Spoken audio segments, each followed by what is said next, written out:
இன்னைக்கு பாண்டியன் ஸ்டோர்ல காரை ரெடி பண்ண பிறகும் திரும்ப வந்து கோமதி போயிருவா. உடனே பின்னாடியே அவனும் ஓடிட்டே போவான். "ஏன்டி காரை வேற ரெடி பண்ணிட்டேன். நீ பாட்டுக்கு இன்னும் வீட்டுக்கு வராம போய்க்கிட்டே இருக்க. ஏன் கோமதி இப்படி பண்ற? வீட்டுக்குன்னு வரலாம்லன்னு" சொல்லிட்டு பின்னாடியே பாதி வர போயிருவான். அதுக்கப்புறம் அச்சச்சோ! கார்காரன் வேற அங்க நிக்கிறானே! அதுக்கு வேற வெயிட்டிங் சார்ஜ் வாங்கிருவானேன்னு சொல்லிட்டு வேகமா கார்காரன்ட்ட போவான். "ஏப்பா இப்ப நாங்க வர்ற மாரி இல்ல. நீ கிளம்பி போப்பா" அப்படின்னு சொல்லும்போது, சார் நான் வேணா கொஞ்சம் காசு வேணா குறைச்சுக்கிறேன். நீங்க வேணா ரூ. 1800 குடுத்தா போதுங்கும்போது, "நிலைமைய புரிஞ்சுக்கோப்பா. இப்ப வந்து அவ வர்ற மாரி இல்ல. நீ கிளம்பு" அப்படின்னு சொல்லிட்டு நான் வேணா உனக்கு இந்த வெயிட்டிங் சார்ஜுக்கு தாரேன்னு சொல்லிட்டு ஒரு ரூ. 200 கையில குடுத்து, "நீ கிளம்புப்பா" அப்படின்னு சொல்லிட்டு அனுப்பி வச்சுருவான். அதுக்கப்புறம் நேரா திரும்பியும் பின்னாடியே கோமதி பின்னாடி போயிட்டே இருப்பா. கோமதி பின்னாடியே போயிட்டே இருக்கும்போது அவன் சொல்லுவான், "ஏன்டி காலையில கிளம்புனது, இப்போ சாயங்காலம் ஆயிட்டுடி, ராத்திரி ஆகுறதுக்குள்ள வீடு போய் சேருவோம் வாடி" அப்படின்னு சொல்லி கூப்பிடுவான். அவள் வந்து அப்படியே தலைவலிக்கிற மாதிரி பண்ணிட்டு ஒரு டீ கடை இருக்கும். டீ கடையில போயிட்டு நின்னுட்டு, "எனக்கு டீ வாங்கி தாங்க" அப்படின்னு சொல்லி கேட்பா. சரின்னு சொல்லிட்டு அவன்ட்ட சொல்லுவான், "நீங்க 2 டீ போடுங்க" அப்படின்னு சொல்லும்போது, ஆளுக்கு ஒரு டீய குடுத்துருவான். அவ குடிப்பா. குடிச்சு முடிச்சோனே, "திரும்ப கிளம்புமா வீட்டுக்கு" அப்படின்னு சொல்லி கேட்பான். சரின்னு சொல்லிட்டு அவன் எந்திரிக்கும்போது, "எப்பா இப்போமாவது ஒத்துக்கிட்டாளே" அப்படின்னு சொல்லிட்டு டீக்கு காசு குடுத்துட்டு இருக்கும்போதே, இவன் திரும்பி நடக்க ஆரம்பிச்சுருவா. அதுக்கப்புறம் காச குடுத்துட்டு அவ பின்னாடியே வேகமா ஓடுவான் பாண்டியன். சொல்லிட்டு அதுக்கப்புறம் சொல்லுவான், "ஏன்டி நீ என்ன வேண்டுதல் வாங்கிட்டு வந்திருக்கியா? என்னைய உன் பின்னாடியே சுத்த விடுறதுக்கு" அப்படின்னு சொல்லி கேட்டுட்டே போவான். கோமதி சொல்லுவா, "அந்த வீட்ல நீங்க நான் என்ன மரியாதை எனக்கு இருக்கு?" அப்படின்னு சொல்லி சொல்லுவா. "உனக்கு என்னடி குறையா இருக்கு மரியாதை?" அப்படிங்கும்போது, உங்களுக்கு கோவம் வந்தா நீங்க வந்து என்கிட்ட பேசாம இருக்கீங்க. அதுக்கப்புறம் நான் குடுக்குறத எதையும் சாப்பிடாம இருக்கீங்க."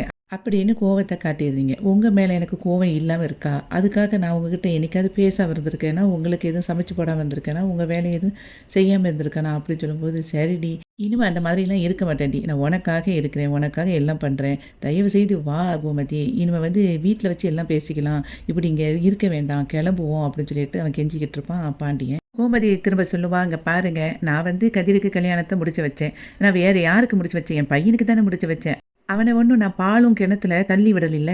அவன் நல்லா தானே இருக்கிறான். ஆனா, அதுக்காக என்கிட்ட வந்து இவ்ளோ மூஞ்ச தூக்கி இது பண்ணிக்கிட்டு இருந்தீங்க.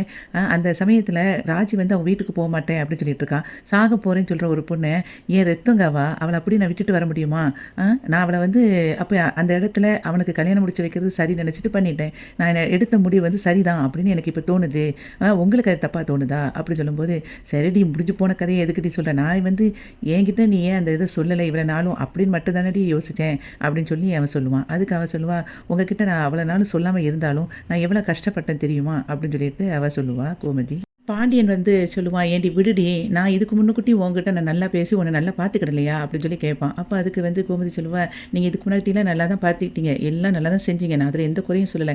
ஆனா எந்த முடிவு எடுத்தாலும் என்கிட்ட ஏதாவது கேட்டுருக்கீங்களா? நீங்களே ஒரு முடிவு எடுப்பீங்க, நீங்களே பண்ணுவீங்க. அப்போ அந்த இடத்துல எனக்குன்னு எந்த ஒரு வேலையும் இல்லாம தானே நீங்க பண்ணுனீங்க." அப்படின்னு சொல்லிட்டு சோகமா சொல்லிக்கிட்டு இருப்பா கோமதி. எனக்குன்னு எந்த மரியாதையும் இல்ல. இனிமே இந்த மரியாதை இல்லாத வீட்ல நான் இருக்கணும்னு அவசியம் இல்லன்னு எனக்கு தோணுச்சு. அதனால நான் கிளம்பிட்டேன் அப்படின்னு சொல்லும்போது, அதுக்கப்புறம் சொல்லுவா, "நீங்க என்னைய நல்லா தான் பார்த்துக்கிட்டீங்க. ஹாஸ்பிட்டல்ல கூட நல்லா தான் பார்த்துக்கிட்டீங்க. ஆனா அதுக்கப்புறம் என்ன செஞ்சீங்க? இந்த கடைய அடைச்சத நினைச்சு வருத்தப்பட்டீங்க. அதே மாதிரி இப்ப பாருங்க இந்த கேப்காரன்கிட்ட 100, 200க்கு ஆர்க்யூ பண்ணிட்டு இருக்கீங்க" அப்படின்னு சொல்லி சொல்லுவா. அதுக்கு அவன் சொல்லுவான், "ஏன்டி நான் தெரியாம ஏதோ இடையில வார்த்தை விட்டுருக்கேன். நீ அதுக்காக உன்னைய நான் கவனிக்கவே இல்லன்னு அர்த்தமா? நான் இனிமே வந்து உன்கிட்ட கேட்காம எந்த விஷயம் செய்ய மாட்டேன். இனிமே வந்து எல்லா இடத்துக்கும் உன்னைய வந்து நான் கூட்டிட்டு போறேன். உன் ஆசை என்னதோ அத கண்டிப்பா நான் நிறைவேத்துறேன். போதுமா?" அப்படின்னு சொல்லிக்கிட்டு பாண்டியன் கேட்பான். "இனிமே உன்ன நல்லா பார்த்துக்கிடுவேன்டி. என்ன நம்புடி" அப்படின்னு சொல்லிட்டு கோமதிட்ட கெஞ்சின உடனே, "வாடி வீட்டுக்கு போலாம்" அப்படின்னு சொல்லி பாண்டியன் திரும்பியும் சொல்லுவான். உடனே அவ சரின்னு சொல்லிட்டு அவன் பின்னாடி போவா. அதுக்கப்புறம் பாண்டியன் வீட்ல வந்து அவங்க அம்மாச்சி, அதுக்கப்புறம் ராஜி, மீனா, அதுக்கப்புறம் பழனி எல்லாரும் உட்காந்து பேசிட்டு இருப்பாங்க. இன்னும் வரவே இல்லையா அக்கா?" அப்படின்னு சொல்லிட்டு, "ஏதாவது தகவல் தெரிஞ்சதா? நீங்க ஏன் போகல?" அப்படிங்கும்போது, அதுக்கு அவ சொல்லுவா, "மாமா வந்து யாரையும் எங்க கூட வந்து வரக்கூடாதுன்னு சொல்லிட்டாங்க. அதனால நாங்க யாரும் போகல" அப்படின்னு சொல்லிட்டு மீனா சொல்லிட்டு இருப்பா. அதுக்கப்புறம் அரசி அழுதுகிட்டு இருப்பா. உடனே அதுக்கு மீனா சொல்லுவா, "எப்படி வந்துருவாங்க? நீ அழாத அரசிமா" அப்படின்னு சொல்லிட்டு இருப்பாங்க. இப்படி பேசிட்டு இருக்கும்போது, பக்கத்து வீட்ல இருக்கிற ஒருத்தவங்க வந்து வீட்டுக்கு வருவாங்க. அப்போ கோமதி அக்கா, கோமதி அக்கான்னு கூப்பிட்ட உடனே, அவங்க என்ன விஷயம்னு சொல்லிட்டு அவங்க அம்மாச்சி கேட்பா. உடனே அதுக்கு வந்து அவங்க சொல்லுவாங்க, "இல்ல நான் ஊருக்கு போகும்போது கோமதி அக்கா கிட்ட ரேஷன் கார்ட குடுத்துருந்தேன். அத வாங்கிட்டு போலான்னு பார்த்தேன்" அப்படின்னு சொல்லும்போது, மீனா சொல்லுவா, "அத்தை வீட்ல இல்லையே" அப்படின்னு சொல்லி சொல்லுவா. அதுக்கு என்னம்மா அத்தை என்ன என்னோட ரேஷன் கடையுமா தூக்கிட்டு போறாங்க? வீட்ல தானே இருக்கும் கொஞ்சம் எடுத்து குடுங்கன்னோனே எல்லாரும் முழிப்பாங்க. அதுக்கப்புறம் ராஜி வீட்டுக்குள்ள போயிட்டு எல்லா இடத்தையும் தேடி பார்ப்பா. அதுக்கப்புறம் கிடைக்காது. மீனாவும் வந்து தேடுவா. அப்புறம் வீட்டுக்கு வந்துட்டு சொல்லுவா, "அக்கா வீட்ல இப்போ எங்க வச்சிருக்காங்கன்னு அத்த தெரியல. வந்த உடனே கொஞ்சம் எடுத்து தரட்டுமா?" அப்படின்னு சொல்லிட்டு இருக்கும்போதே பழனி சொல்லுவான், "நானே உங்க வீட்டுக்கு வந்து குடுக்குறேன்" அப்படின்னு சொல்லுவான். உடனே சரின்னு சொல்லிட்டு போயிருவாங்க.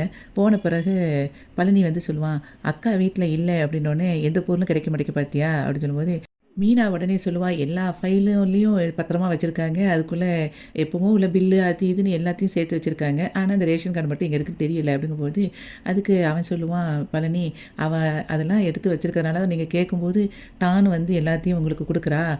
ஆனா அக்கா இல்ல அப்படிங்கும்போது, உங்களால எந்த வேலையும் செய்ய முடியல பார்த்தீங்களா?" அப்படின்னு சொல்லிட்டு, பக்கத்துல வந்து 2 பேர் இருக்காங்களே என் அண்ணன்மாருங்க. எங்க அண்ணிமாருங்க அப்படி மாடா உழைக்கிறாங்க. அவங்களையும் அந்த மாரி மரியாதை இல்லாம தான் வச்சிருக்காங்க. அவங்களுக்கெல்லாம் இந்த விஷயம் தெரியாதுன்னு நெனைக்கேன். நான் போய் சொல்லிட்டு வரேன் அப்படின்னு சொல்லிட்டு, அவன் கிளம்பி அங்க போவான். கோவில்ல வச்சு பாண்டியன் சொல்லுவான், "கோமதி, உனக்கு ஞாபகம் இருக்கா? நம்ம கல்யாணம் ஆன புதுசுல உங்க அண்ணனுங்களுக்கு பயந்துகிட்டு இப்படித்தான் நம்ம வந்து ஒரு நாள் ஃபுல்லா ரோடு ரோடா சுத்திக்கிட்டு இருந்தோம். அதே மாதிரி நம்ம இப்ப சுத்திட்டு இருக்கோம் பாத்தியா?" அப்படின்னு சொல்லும்போது, "அன்னைக்கு தான் என் கூட ஒரு நாள் ஃபுல்லா இருந்தீங்க. அதே மாதிரி இன்னைக்கு தான் அதுக்கப்புறம் இருக்கீங்க." அப்படின்னு சொல்லி அவ சொல்லிக்கிட்டு இருப்பா. அப்ப அவன் சொல்லுவான், "என் மேல தப்பு தான் கோமதி. நான் நெறைய மாத்திக்கிறேன் என்னைய. இனிமே பாரு உனக்காக நான் எல்லாமே பண்ணுவேன்." அப்படி சொல்லும்போது, அவ சொல்லுவா, இல்லங்க, என் மேலேயும் மிஸ்டேக் இருக்கு. நான் வந்து அன்னைக்கு வந்து அந்த கல்யாணத்த முடிச்சத உங்ககிட்ட மறைச்சிட்டு தான் இல்லைன்னு சொல்லல.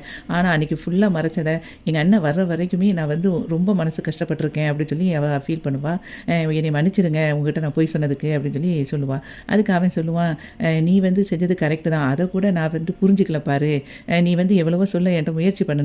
அத கூட நான் வந்து யோசிக்கல. நீ சொல்ல வரும்போதே நான் கேட்டிருந்தா இந்த மாரி நமக்கு நடந்திருக்கவே நடந்திருக்காது. நான் வந்து என்னைய மாத்திக்கிறேன் கோமதி. இனிமே பாரு." அப்படின்னு சொல்லிட்டு பாண்டியன் வந்து பேசிக்கிட்டு இருப்பான். மூச்சுக்கு 300 தடவ கோமதி கோமதின்னு உன்னையவே நான் கூப்பிட்டுட்ருப்பேன். அப்படி இருந்துக்கிட்டு உன்கிட்ட நான் பேசாம இருந்தத நெனச்சு நான் ரொம்ப கவலைப்பட்டுருக்கேன் தெரியுமா? அப்படின்னு சொல்லும்போது, அவ சொல்லுவா, "கோமதி, நானாப்புல எப்படிங்க? நீங்க எப்படி பேசுவீங்க? எப்போ பேச மாட்டீங்க?" அப்படின்னு சொல்லிட்டு உங்களையே நான் நெனச்சு நானும் அவ்வளோ கவலைப்பட்டுருக்கேன் அப்படின்னு சொல்லும்போது, பாண்டியன் சொல்லுவான், "வாழ்ந்தா நம்மள மாரி வாழணும் அப்படின்னு சொல்லிட்டு இந்த ஊரே சொல்லும். ஆனா நமக்கே அவ்வளோ பிரச்சனைய வச்சுக்கிட்டு இவ்வளோ நாளும் இப்ப தான் நம்ம வந்து அத சால்வ் பண்ணியிருக்கோம் பாத்தியா?" அப்படின்னு சொல்லிட்டு ஃபீல் பண்ணிக்கிட்டு இருப்பான் பாண்டியன். நைட் ஆன உடனே ஹோட்டல்ல வச்சு 2 பேரும் சாப்பிட்டுட்டு இருப்பாங்க. பாண்டியனும், கோமதியும். அப்போ வந்து பாண்டியன் வந்து "இட்லி சூப்பரா இருக்குல்ல" அப்படி சொல்லும்போது, கோமதி சொல்லுவா, "இப்பலாம் நீங்க கடையில அடிக்கடி சாப்பிட்டு பழகிட்டீங்களா? அதனால உங்களுக்கு கடை சாப்பாடு தான் ரொம்ப பிடிச்சிருக்கு போல." அப்படிங்கும்போது, "அப்படிலாம் இல்ல கோமதி. எனக்கு வந்து கடையில என்ன ஆர்டர் பண்ணணும் கூட அது எனக்கு தெரியல. எத வாங்கி எந்த சமயத்துக்கு சாப்பிடணும்னு தெரியல. நான் பாட்டுக்கு வாங்கிக்கிட்டு இருந்தேன்." அப்போ அவ சொல்லுவா, "காசு கூட செலவழிக்க யோசிப்பீங்க. இப்போ வந்து நீங்க இஷ்டம் போல ஹோட்டல்ல வாங்கி சாப்பிட்டுட்டு இருந்தீங்க." அப்படின்னு சொல்லும்போது, "என்ன செய்ய? அத விட ரோஷம் ரொம்ப முக்கியமா பார்த்துட்டேன் காசை விட." அப்படின்னு சொல்லிட்டு ஃபீல் பண்ணிகிட்டு இருப்பான். அதுக்கப்புறம் வந்து அவன் சொல்லுவான், "ஏன் கோமதி, நீ எப்படி வந்து வீட்டில் சமைச்சு எல்லாருக்கும் கொடுத்துட்டு வீட்டில் துணி துவைச்சு போட்டு எல்லா வேலையும் பார்த்துட்டு எந்த பொருள் எங்கே இருக்குது என்ன அப்படின்னு சொன்னால் கூட கண்டுபிடிச்சி எல்லாத்துக்கும் கொடுத்துட்டு அந்த மாதிரி வேலை பார்த்துக்கிட்டு இருந்த பொறுப்பா. ஆனால் எங்களுக்கு பாரு, எங்களால் அந்த அளவுக்கு ஒன்றை மாதிரி இருக்க முடியலை." அப்படின்னு அவன் சொல்லிகிட்டு இருப்பான். அப்போ அவன் சொல்லுவா, "அப்படிலாம் இல்லைங்க, கடையை பார்க்குறதும் ஒரு பெரிய விஷயம் தானே. நான் வந்து கோவத்தில் உங்கள் கடையை பற்றி சொல்லிட்டேன்." அப்படின்னு சொல்லி அவள் சொல்லிகிட்டு இருப்பா. அதுக்கு அவன் சொல்லுவான், "சரி, நீ என்ன சொல்ல வர? கடையும் பார்த்துட்டு, ஆனா எங்கள வீட்ட பார்க்க மாட்டீங்க அப்படின்னு சொல்லி நீ சொல்லுவ. இனிமே வந்து நான் எல்லாத்தையுமே நான் பார்த்துக்கிறேன் சரியா?" அப்படின்னு சொல்லி அவன் சொல்லிட்டு, "உனக்கு வேற எதுனாலும் வாங்கு கோமதி, சாப்பிடுமா. இல்லைங்க போதும்." அப்படின்னு சொல்லி முடிச்சுருவான். கோமதி கிட்ட கிளம்பும்போது சொல்லுவான், இனிமே உன்னை வந்து மகாராணி மாதிரி பார்த்துக்கிடுவேன் சரியா?" அப்படின்னு சொல்லிட்டு கிளம்பி போகும்போது அங்கே கேப் நிற்கும். கேப்பை பார்த்தோன்னே, "என்னடா இது இப்போ பெரிய வண்டியா இருக்கே?" அப்படின்னு யோசிச்சுட்டு அவன்கிட்ட கேட்பான், "என்னப்பா வண்டி பெரிய வண்டியா கொண்டுட்டு வந்திருக்க?" அப்படின்னு. "ஆமா, அந்த வண்டி போயிருச்சு இப்போ இந்த வண்டி தான் இருக்குது. இப்போ இதுக்கு ரேட்டு கூட." என்னன்னு, "என்னப்பா சொல்ற? ரேட்டு கூடயா? இதுக்கு ரொம்ப காசு ஜாஸ்தியா இருக்குமே." அப்படின்னு சொல்லிட்டு கோமதிய பார்த்தோன்னே அப்படியே கோமதி பார்த்துட்டே இருப்பா. சரி கோமதி, வா கோமதி, உனக்கு ₹1,00,000 கூட குடுக்கலாம். வா, வா." அப்படின்னு சொல்லிட்டு கூட்டிட்டு போயிருவான். செந்தில் வந்து வீட்டு வாசல்ல திண்ணையில உட்காந்துக்கிட்டு அவங்க அம்மாச்சிக்கு வந்து மாத்திரை எடுத்து குடுப்பான். அதுக்கப்புறம் வெத்தலைய வந்து தடவி அத ரெடி பண்ணி குடுத்துட்ருப்பான். அப்ப பழனி வந்து சொல்லுவான், "என்ன, நான் செஞ்ச வேலையெல்லாம் எங்க ஆத்தாவுக்கு நீ செஞ்சுட்ருக்க போல?" அப்படின்னு சொல்லி கேட்பான். "ஆமா, அம்மாச்சிக்கு குடுக்குறத விட வேற என்ன வேலை இருக்கு?" அப்படின்னு சொல்லிட்டு இருக்கும்போது, "என்னாச்சு, அங்கேருந்து கிளம்பிட்டாங்களா இல்லையா?" அப்படின்னு சொல்லி பழனி கேட்பான். "ஆமா, எப்படியும் வந்துருவாங்க அப்பா கூட்டிட்டு." அப்படின்னு சொல்லிட்டு இருப்பான் செந்திலு. அதுக்கப்புறம் பழனிகிட்ட வந்து அவங்க அம்மாச்சி கேட்பா, "ஏன்டா இப்படிதான் வந்து மாப்பிள வந்து இவட்ட கோமதிகிட்ட சண்டை போட்டுக்கிட்டே இருப்பாரா?" அப்படின்னு சொல்லி கேட்கும்போது, "அப்படிலாம் கிடையவே கிடையாது. மச்சான் என்னைக்குமே சண்டை போட மாட்டாங்க அக்காக்கிட்ட. 2 பேருக்கும் சண்டை வந்ததே கிடையாது. எல்லாம் நம்ம வீட்ல உள்ள ஆட்க அந்த கதிர் கல்யாணத்துக்கு அப்புறம் வந்துட்டு போனாங்க பார்த்தீங்களா, அதுக்கப்புறம் தான் சண்டையே. அதுக்கு முன்னாடி வரைக்கும் அக்கா கிட்ட மச்சான் சண்டையே போட மாட்டாங்க. என்னோட அக்கா வந்து எல்லா விஷயத்தையும் மச்சானை எதிர்த்து பேசவே மாட்டா. இந்த ட்ரிப்பு தான் அப்படி வந்து கோவத்தில பண்ணிட்டா." அப்படின்னு சொல்லி சொல்லிட்டு இருப்பான். அதுக்கப்புறம் அவன் சொல்லுவான், எவ்வளோதான் இருந்தாலும் திடீர்னு எல்லாருக்கும் வந்து ஒரு வெடிப்பு வரதானே செய்யும். வீட்ட விட்டு வெளிய போன உடனே பின்னாடியே போயிட்டார்ல, என்ன பண்ணேன்னு தெரியாம." அப்படின்னு சொல்லிட்டு பழனி சொல்லுவான். வீட்டு பொம்பளைங்க இல்லைனாலே கஷ்டம் தான். அந்த வீடே தலைகீழா மாறிரும் அப்படின்னு கோமதியோட அம்மா சொல்லிட்டுருப்பா. அப்போ வந்து பழனி சொல்லுவான், அத மச்சான் புரிஞ்சுக்கணும்ல அப்படின்னு சொல்லிட்டு, எல்லார் வீட்லயும் இப்படி தான் இருக்கு. அது எல்லா ஆம்பளைங்களுமே அத புரிஞ்சுக்கிடணும் அப்படின்னு சொல்லிட்டு செந்தில பார்ப்பான். அதுக்கப்புறம் அவங்க அம்மா கேட்பா, "ஆமா எதிர் வீட்ல ஆள் இருக்கா இல்லையா?" அப்படின்னு சொல்லி கேட்பா. எல்லாரும் அங்க தான் இருக்காங்க. ஆனா முதல்ல நம்ம அண்ணிகள வந்து நம்ம அண்ணன்மார்கள் வந்து புரிஞ்சுக்கிட்டதே கிடையாது. அந்த அண்ணிமார்கள்லாம் வந்து வீட்டுக்கு அவ்வளோ உழைப்ப கொட்டுறாங்க. ஆனா அவனுங்க 2 பேரும் கண்டுக்கவே மாட்டானுங்க. அதனால ஃபர்ஸ்ட்டு இங்க நடந்த விஷயத்த அங்க போய் சொல்லணும். அண்ணிகளும் என்னைக்காவது வெளிய ஓடிட்டாங்கன்னா, இவங்க கதி அவ்வளதாங்கிறத புரிய வைக்கணும். நான் போயிட்டு வாரேங்க அப்படின்னு சொல்லிட்டு அவங்க வீட்டுக்கு போவான். அங்க வந்து எல்லாரும் உட்காந்துருப்பாங்க. உட்காந்துருக்கும்போது அவங்க அண்ணி கேட்பா, "அ என்ன கோமதி வீட்ல கோமதிய சவுண்டே காணோம். திரும்பியும் ஹாஸ்பிட்டலுக்கு போயிட்டாளா?" அப்படின்னு சொல்லி கேட்டுட்ருப்பா.